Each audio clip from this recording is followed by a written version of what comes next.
Trois avantages majeurs à utiliser les asticots, surtout les asticots venant de la mouche soldat noire.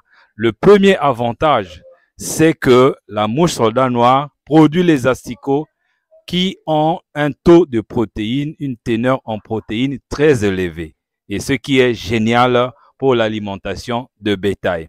Le deuxième avantage, c'est que c'est facile à exploiter et surtout lorsque vous savez comment le faire. Et le troisième avantage, je dirais même l'avantage majeur, c'est qu'en utilisant les asticots, vous allez réduire drastiquement le coût de votre aliment. Comment faire pour produire les asticots? C'est ce que vous allez découvrir maintenant en live de A à Z grâce au travail et à l'expérimentation. Vous cherchez un service de ménage, gardiennage et de babysitting de confiance? Ne cherchez plus. Meet Intérim est là pour vous. Avec notre équipe de professionnels qualifiés, nous vous offrons un service impeccable pour vous aider à maintenir votre foyer propre et sécurisé.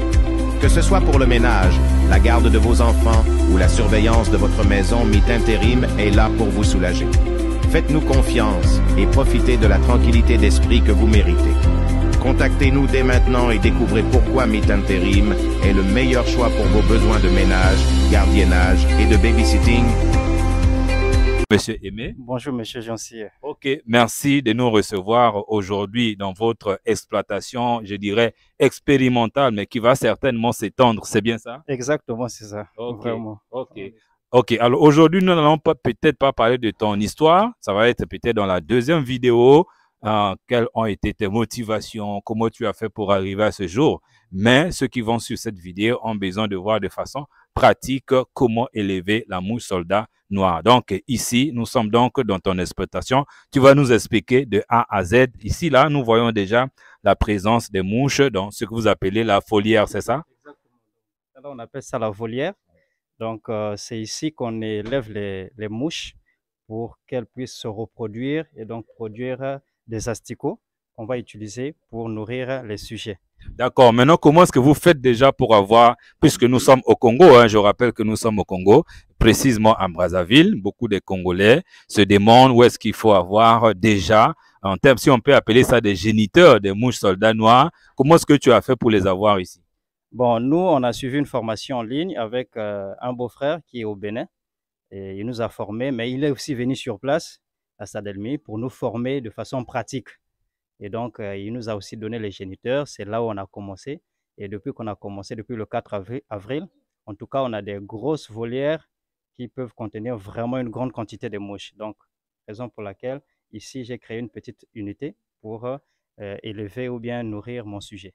D'accord. Alors, donc, comme tu dis déjà que vous avez les grosses volières, ça signifie que vous allez produire en grande quantité jusqu'à même satisfaire les besoins des éleveurs parce qu'on en a beaucoup, hein.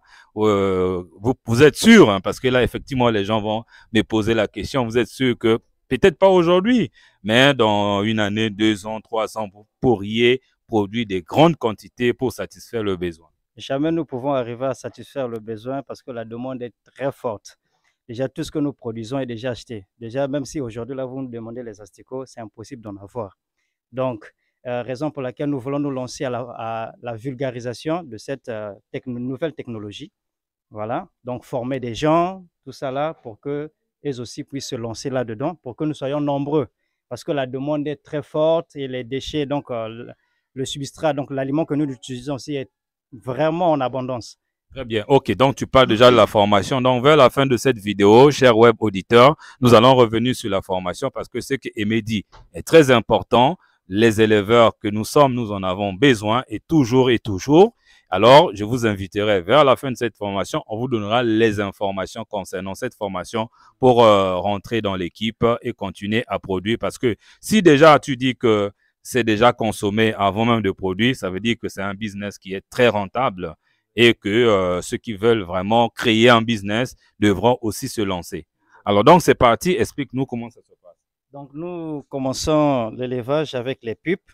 Donc les pupes, ce sont des asticots de mouches soldates noires qui sont figés comme ça là, qui ne bougent plus. Vous les voyez, ils sont là. Voilà, ils ne bougent plus. Donc là, ils sont à leur étape finale. Donc, après, ici, là, ils vont émerger pour devenir des mouches. Donc, après, ils deviennent des mouches. Donc, une fois des mouches, normalement, pour devenir pupe comme ça, là, il faut un certain nombre de temps. Donc, on va expliquer ça après. Et donc, une fois devenu pupe... Et avant que tu ne continues, je précise déjà que avant d'arriver même à pupe, là, ça commence d'abord par larve. Exactement. Donc, c'est un cycle complet. C'est un cycle Donc, complet. nous commençons à partir d'ici, mais après, on va revenir et vous allez voir comment est-ce qu'on fait pour avoir pour les pupes ou encore des asticots qui arrivent déjà à cet âge qui vont devenir mouches. Exactement. Ok, tu peux continuer. D'accord. Donc, une fois devenu pupe, donc, ils ont 3 jours pour émerger. Donc, après 3 jours, leur immersion. Après leur immersion, ils ont encore 2 à 3 jours pour commencer à se copuler. C'est-à-dire que pour commencer à se copuler, et puis, après la copulation, ils ont 2 jours pour commencer à pondre. Donc, si on peut dire de l'immersion jusqu'à la ponte, il faut 5 jours. Donc, après 5 jours, elles vont déjà commencer à pondre les œufs. Et là, c'est déjà une durée relativement courte. 5 jours, on a déjà les œufs. 5 jours, on a déjà les œufs. Donc, une fois qu'on a les œufs... Est-ce qu'on en a ici les œufs? Exactement, on a des œufs ici, là. Donc, je vais faire sortir ça. Ok, il n'y a pas de souci. Voilà, donc pendant qu'il est en train de prendre les œufs pour que vous voyez vous-même comment se présentent les œufs des mouches soldats noirs, on va donc vraiment continuer. On va découvrir plein de choses aujourd'hui dans cette vidéo. Donc, les œufs en question sont dans des petites planchettes que tu es en train de prendre là. Exactement, donc les œufs sont dans des petites planchettes comme ça là. Vous voyez, si à l'intérieur là, vous allez voir, il y a des œufs là. Vous les voyez, ils sont là. Donc, on va couper. Le truc qui est un peu blanchâtre. Voilà, à l'intérieur là, ce sont les œufs. Ah oui, je vois. Voilà. Là. Oui. Donc, on va couper ici là. Oui, pour sortir les œufs. Pour faire sortir les œufs. D'accord, donc on va essayer pour que ça soit un peu plus visible. Ok. Ah. Doucement. Il fallait une lame julette normale. Bon, c'est pas grave, on va faire avec. Ok. Voilà, ça tombe même. Ça tombe. Normalement, on coupe ça avec une lame julette. Oui. Bon, on va essayer de... Ça tombe. Voilà, c'est là. Oui. Vous voyez, il y a des œufs qui sont là. Oui, oui. Voilà. Ça là. Oui. Donc, voilà. Une fois devenus des œufs comme ça là, oui. On va les prendre et puis les mettre dans un pot comme ça. On va les gratter normalement, c'est parce que comme la vidéo doit être courte, là je vais fabriquer l'aliment. Ça, ce sont les mangues, donc les mangues pourries. Oui. Voilà, donc je vais m'excuser. Là, par exemple, ce sont des mangues pourries.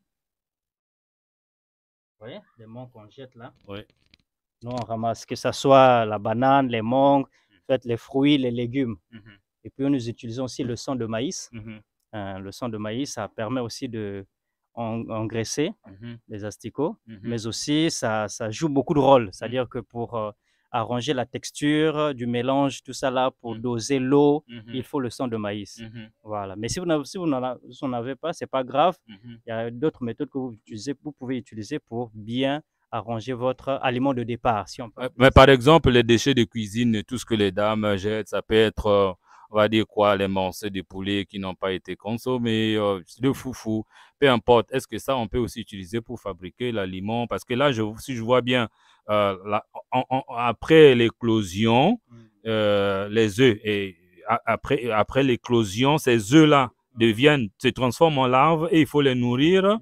Et pour qu'on ait maintenant les asticots concrètement dit. Oui, donc c'est comme des bébés. Donc les bébés, tu ne peux pas leur donner directement le manioc. Oui. Donc il faut un aliment mou, léger. Oui. Voilà, donc raison pour laquelle on favorise la banane qui est bien mûre.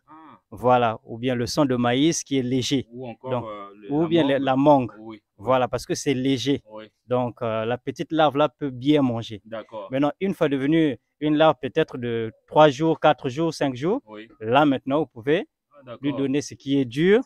Voilà, elle va bien manger.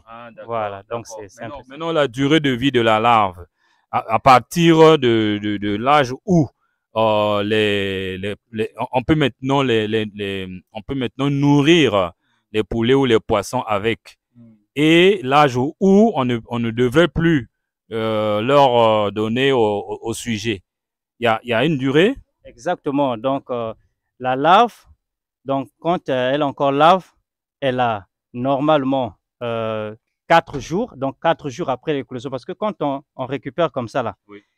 2 à 3 jours, Oui. il y aura éclosion. Ok. Vous voyez? Ok. Maintenant, après 2 à 3 jours, là, il faut encore attendre 4 jours. Ok. Dans le truc comme ça, là. Vous voyez, ça là, par exemple, ça là, il faut encore mettre 4 jours ici avant d'être utilisé pour la décomposition de la matière organique Donc là, à on grande a déjà des échelle. larves à l'intérieur. Ça et là, les larves sont là. Vous pouvez les voir. Ils sont petits Ah, comme ça. c'est très petit, hein, déjà, Voilà. même à l'œil nu, on voit presque pas. Ils sont tout autour là, partout sur le pot. Là, donc ils sont les là. trucs blanchâtres Voilà. que je vois là, ce sont des larves.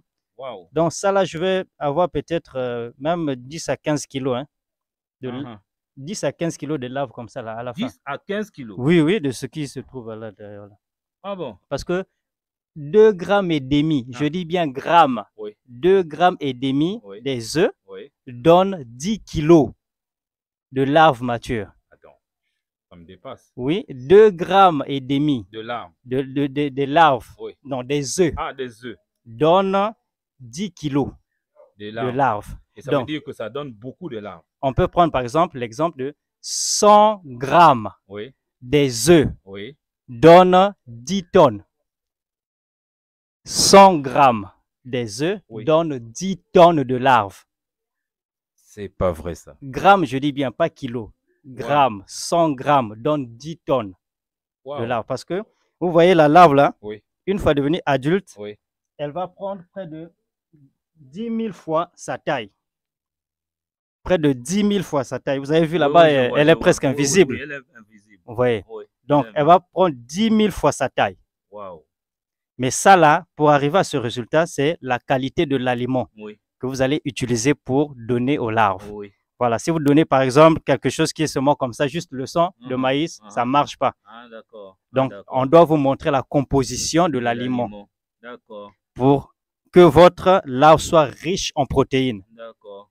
Vous voyez. Donc, plus la larve est riche en protéines, plus vous n'en avez pas besoin d'assez de larves pour nourrir les sujets. Mais ça, c'est très important parce que moi, en tant qu'éleveur, je ne voudrais pas acheter des larves, mais après, ça ne donne pas des bons résultats. Exactement. Ah oui, hein, donc c'est très important, cher web auditeur, de prendre cette formation dont Aimé est en train de parler, parce que dans cette formation, je crois bien, il y a aussi l'alimentation des larves. Exactement, il y a l'alimentation de larves. Donc, il y a des déchets de restaurants, mais il y a des produits post-récolte, tout ça là.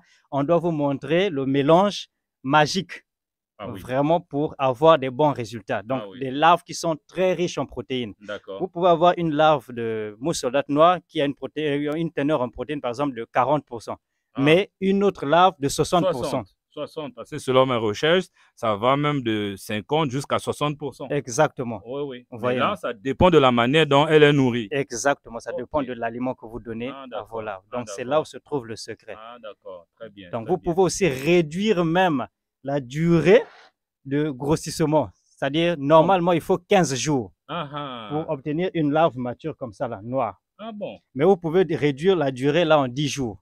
Ah bon? Ah bon. Tout ce secret-là se joue dans l'aliment. L'aliment. Voyez. L'aliment. Donc, c'est très important. Vous pouvez voir ici, là, il y a des larves telles que ça, là. Ça, c'est une larve mature. Oui. Mais vous comparez avec ça, là, ce n'est pas la même taille. Oui, exact. Mais les larves, là, ont le même âge. Le même âge. Vous voyez, donc, ils ne sont pas nourris exactement de la même manière. Très bien. Vous voyez, donc, c'est vraiment, vraiment important.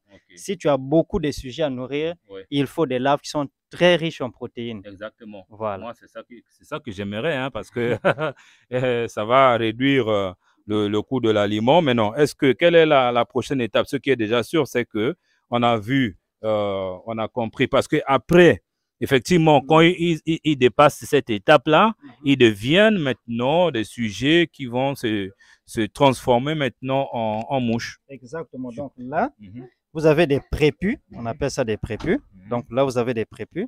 Si vous prenez les prépus là, vous les mettez dans un substrat sec. Pendant 2 semaines, ces prépus vont devenir des mouches. D'accord. C'est-à-dire après 2 semaines, Ok. les prépuces vont commencer par émerger. Donc, après les prépuces comme ça, là, ils vont devenir des pupes. Donc, ils vont d'abord se figer comme ça, là. Oui. Là, Après, ça ne bouge plus. ça ne bouge plus. Après, ici, ils vont devenir maintenant mouches. Ok. Parce que la larve, cet insecte-là, c'est un insecte à métamorphose complète. Voilà, donc ça commence comme ça jusqu'à se transformer complètement pour devenir mouche. Vous voyez. Donc c'est comme la chenille pour se transformer en papillon. Voilà. Donc c'est la même chose. Mais il y a des conditions qu'il faut réunir en amont avant que ça arrive. Bien évidemment, rien n'arrive par hasard, surtout lorsqu'on veut produire des grandes quantités. Bon, déjà, merci. Alors, donc, on va passer donc à la dernière étape qui est donc carrément l'alimentation des poules. Donc, comme tu as ton coq qui est là, on va essayer. On va le nourrir. Exactement. Ok. Maintenant, avant de le nourrir, on va. Si on fait comme ça, il va manger. Donc, vous voyez qu'il arrive là. Et pourtant, il a mangé le matin, mais comme je lui ai donné seulement la moitié, donc je vais tamiser comme ça là, pour enlever un peu le substrat qui reste là. Donc après, ça là, on peut lui donner. D'accord, vous voyez comment ça mange, hein? Voyez. Voilà, donc. Lui-même, il sait déjà que c'est à manger. Hein. Il sait déjà que c'est à manger, mais tout ce qui bouge là, pour les animaux, c'est très intéressant. Même pour les poissons. C'est-à-dire, le poisson, dès que tu jettes ça dans l'eau, le poisson va se battre pour consommer ça. C'est comme le ver de terre. Le poisson se bat vraiment pour consommer ça. Ça dépasse même l'aliment qu'on achète là sur le marché. Parce que ça là, c'est flottant, même si l'autre est flottant, mais ça là, ça bouge. Je vois. Donc ça bouge, ça attire plus l'attention du poisson pour prendre ça. Oui. Et maintenant, moi ça m'intéresse le petit détail. Hein. Ce que je sais, c'est que ce soit pour les poulets ou les poissons, à un certain âge, on leur donne des asticots qui ont un certain poids et une certaine taille. Je ne sais pas si à votre niveau, vous avez déjà mis en place un système qui, par exemple, un système de tamis, de façon que si c'est par exemple les poussins d'un jour, de 2 semaines, de 3 semaines, quand vous allez tamiser, ne peuvent passer que les larves qui ont une certaine taille destinées à l'alimentation des sujets d'une certaine taille. Est-ce que vous avez déjà travaillé là-dessus? Mais sinon, nous-mêmes, à notre niveau, on peut bien le faire. Exactement. Bon, mais le secret dans ça, c'est qu'on ne mélange pas les œufs. C'est-à-dire que les œufs que je vais récolter aujourd'hui, je ne vais pas les mélanger avec les œufs que j'avais récoltés hier ou avant-hier. Du coup, j'aurai des asticots de plusieurs tailles. D'accord, c'est bon. Donc, j'ai déjà un bac.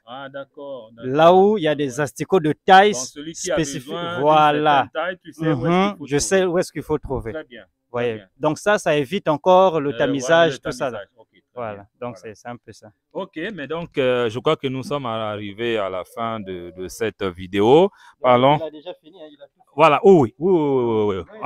La quantité qu'on a déposée là, il n'y a plus rien. Il n'y a plus rien. Il cherche encore. Hein. Maintenant, je voulais préciser que non, on peut obtenir cette taille-là si le sujet est bien nourri. On peut obtenir cette taille-là en 2 mois. Wow. Donc vous pouvez essayer de peser. C'est-à-dire de poussin à cette taille en 2 mois.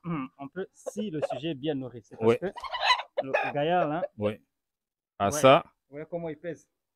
C'est pas 5 kilos ça. Donc un morceau comme ça là dans l'assiette, vraiment c'est la fête. Maintenant si vous avez 1000 sujets comme ça là, ça. Vous pouvez vendre le sujet là à combien? À 3 même pas 3 000, c'est 4 000 ou 5 000. C'est 5 000. Mais si vous avez 1000 sujets, ça fait combien? Ça fait 5 millions. Wow. Si vous avez 1000. Mais ça ressemble au Brahma, hein, c'est pas Goliath. Qu'est-ce que je dis? Ça ressemble au Goliath. C'est Brahma à 50%. Oui. Ça. Oui, je vois. C'est vraiment à 50%. Mais la taille me fait croire que c'est un Goliath parce qu'il n'y a qu'un poulet Goliath qui peut atteindre cette taille. Donc, si le Brahma arrive déjà là, c'est intéressant. Très intéressant. Donc, si je comprends bien, tu le nourris à 100% avec les asticots là. Pas autre chose. Bon, autre chose, c'est peut-être ce que lui-même il trouve là. Exactement. Ok, maintenant, donc on est arrivé vers la fin de cette vidéo. On a annoncé la formation. Les gens se posent déjà la question, qu'est-ce qu'il faut faire pour obtenir la formation? Bon, la formation, je ne sais pas si je vais donner mon numéro ou bien vous allez donner... Bon, je donnerai mon numéro. De toutes les façons, toutes les coordonnées vont s'afficher juste à la fin de la vidéo. Exactement, mais ce qui est plus intéressant avec la formation, c'est qu'il y a des catégories. Il y a la formation pratique simple, il y a la formation pratique avec installation de sites de production chez vous. C'est-à-dire qu'on vous forme et on vient installer chez vous Très bien. un site de production. Très bien. Vous voyez? Très bien. Donc, il y a une autre formation, là où vous avez le site de production et vous avez encore le suivi. Très bien. Pendant 1 mois et demi. C'est-à-dire, de toutes les façons, toute personne qui va se faire former a un suivi de 1 mois et demi. Très bien. Le suivi, là, c'est quoi? C'est que dès que tu lances ta volière, nous, en cas de souci, 24 heures sur 24, tu nous appelles gratuitement, on viendra là pour vous aider. Très bien. Gratuitement, je dis bien. Très bien. Oui. OK. Alors, ça, c'est pour les gens qui sont ici à Brazzaville. Ici à Brazzaville. Maintenant, est-ce qu'on peut mettre en ligne, on peut faire comme moi j'ai l'habitude de faire, hein, enregistrer la formation, mettre ça en ligne et comme ça, peu importe là où quelqu'un se trouve dans le monde, on lui envoie le lien et il a accès à la formation. Est-ce que c'est possible? Tout ce qui sera fait de façon pratique sera aussi fait en ligne. Très bien. Vous voyez, donc en ligne, dès que vous êtes formé, OK. en cas de besoin, en cas de souci, vous faites seulement signe, on va intervenir gratuitement. OK, très bien. Comme nous, on a l'habitude de faire aussi. Et on peut aussi faire d'autres formats, hein, sur Zoom, par exemple, inviter les gens. On fait la formation en direct ou encore en vidéo, préenregistrée. En tout cas, tout ce que vous voulez, vous allez avoir. Les coordonnées vont s'afficher dans quelques instants à la fin de cette vidéo. Et à partir de là, vous allez obtenir votre formation. Aimé, est-ce que tu as un dernier mot à dire à ceux qui vont suivre cette vidéo? Mon dernier mot est qu'un jour, j'espère vraiment, mon plus grand besoin, c'est que le poulet soit vendu un jour à 1500 ou 2000 au Congo. Grâce à la mouche soldat noir. Voilà, la conclusion, une belle conclusion. J'épouse la même conclusion que Aimé. Nous nous retrouvons dans quelques instants parce que je sais que vous allez nous contacter pour prendre la formation et continuer à créer des vrais business en Afrique grâce à la mouche soldat noir. Merci, au revoir et à très bientôt. Merci beaucoup.